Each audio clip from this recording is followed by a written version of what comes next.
kemarin dari ahli ya, ahli 03 yang saya lihat dari videonya YouTube mengatakan bahwa suara sah dan suara paslon itu berbeda sampai puluhan juta.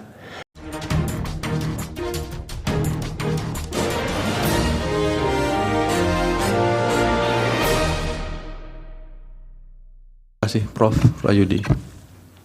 Ada beberapa pertanyaan, Prof. Saya mau masuk di beberapa isu yang tadi dikemukakan. Tadi dikemukakan di bagian akhir bahwa mestinya sistem di web Sirekap itu dari mobil apps itu harus diverifikasi dulu. Begitu ya, Prof ya? Dan kalau tidak diverifikasi, maka bisa timbul banyak masalah. Terus Prof tadi mengatakan bahwa itu sebabnya untuk tahun mendatang perlu ada verifikasi. Saya berangkat dari pernyataan itu. Apakah dengan begitu dapat diberikan pandangan Sirekap ini bermasalah karena tidak ada sistem yang verifikasi itu? Satu. Kalau kemudian Sirekap ini dikonfirmasi, saya bisa tampilkan beberapa slide yang ahli kami kemukakan untuk dikonfirmasi kepada ahli ini. Silakan.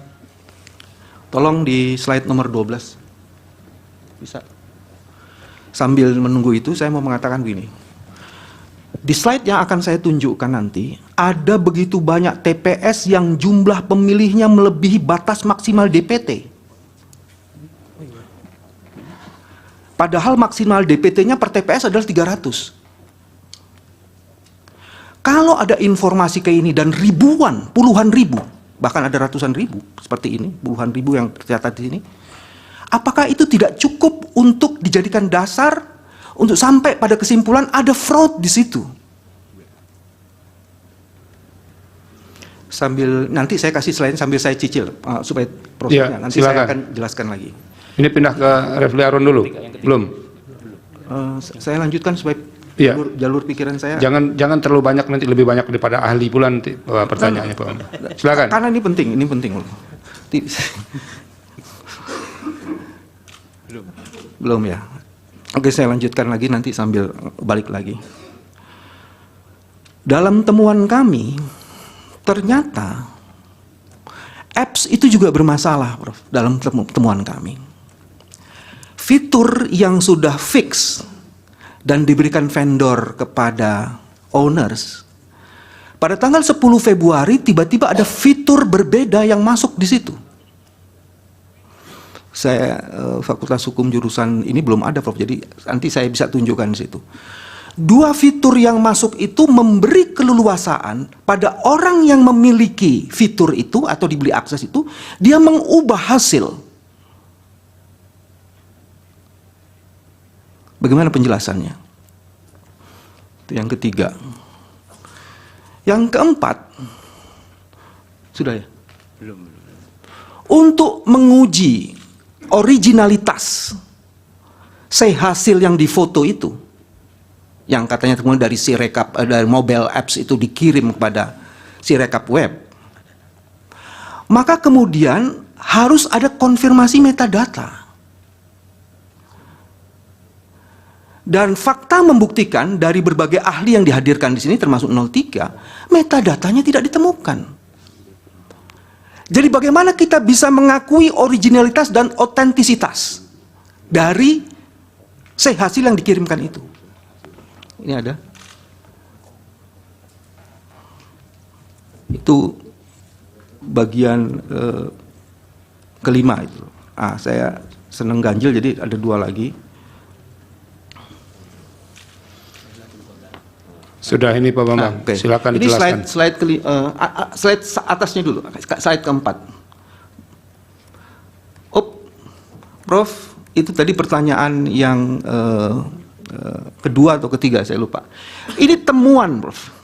Ternyata selisih suara antara yang seharusnya dengan yang tampil pada Sirekap itu bermasalah. Dan ini kita dapatnya ribuan. Saya nggak mau sebut ratusan ribu ya.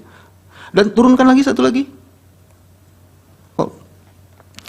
Ini pertanyaan berkaitan dengan pertanyaan pertama tadi. Apakah ini tidak cukup dijadikan dasar telah terjadi fraud di situ? Dan seharusnya kemudian dilakukan IT forensik. Coba slide nomor 2.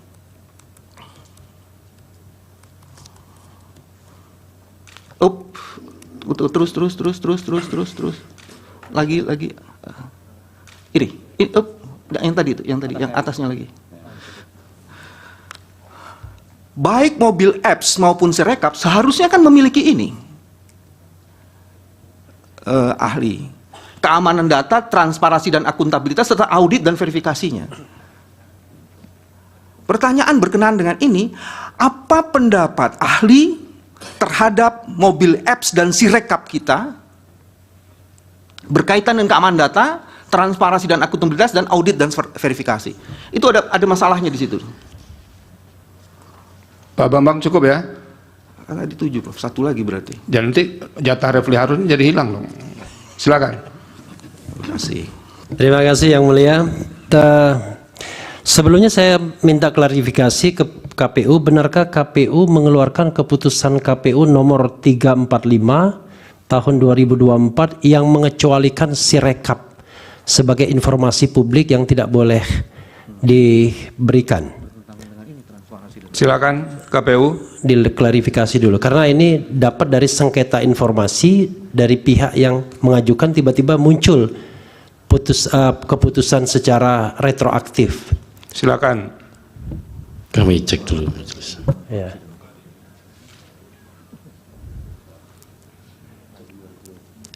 Lanjutkan pertanyaan berikutnya. Oke. Belum ya diklarifikasi saya pertanyaan berikutnya. Kemarin dari ahli ya, ahli 03 yang saya lihat dari videonya YouTube mengatakan bahwa suara sah dan suara paslon itu berbeda sampai puluhan juta. Nah, buat ahli itu mungkin nggak? Kalau seandainya misalnya itu cuma technical, tidak ada fraudnya misalnya, itu satu. Kemudian kedua, tadi kan dikatakan soal angka-angka, bisa jadi salah baca. Tapi bagaimana kalau angkanya nambah? Karena banyak sekali kita dapat laporan angkanya nambah. 300 menjadi lebih. Ya, misalnya ada yang tertulis 17 jadi 170.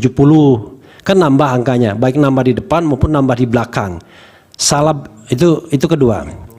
Ketiga, kalau kesalahan yang pernah dikatakan KPU itu sampai salah baca itu sampai 154.000, 500. Ini contohnya. Ya, itu yang contoh yang tadi saya katakan. 154.541 sebelum Sirekap ditutup. Dan itu mungkin lebih banyak lagi. Bahkan ahli 03 mengatakan itu sampai 400 ribuan tuh kesalahan baca. Itu mungkin enggak? Itu tidak ada fraudnya, itu sekedar technical error gitu. Tapi technical errornya sampai ratusan ribu. Nah yang terakhir tadi, yang pertama, itu betul nggak ada itu? Ada keputusan KPU nomor 345 itu. Karena begini, nanti Pak Refli diklarifikasi. itu enggak ahli yang menjawab ya, itu dijelaskan oleh KPU. Ya, enggak, saya mau tanyanya begini. Iya. Tanyanya adalah apa yang membuat Sirekap ini kemudian perlu menjadi informasi yang dikecualikan dalam 3 tahun? Rahasia apa yang harus dijaga kalau kita kaitkan dengan transparansi publik? Jadi ahli kan tahu nih, datanya apa aja yang kemudian tiba-tiba harus dikecualikan? Itu pertanyaan saya. Cukup ya? Black market Cukup? 4 juta. Ya. Ada satu lagi yang penting mungkin, Pak. Ditemukan 204 juta DPT dari black web market. Dan tidak pernah ada penjelasan dari KPU kenapa DPT itu bisa dijual di pasar gelap.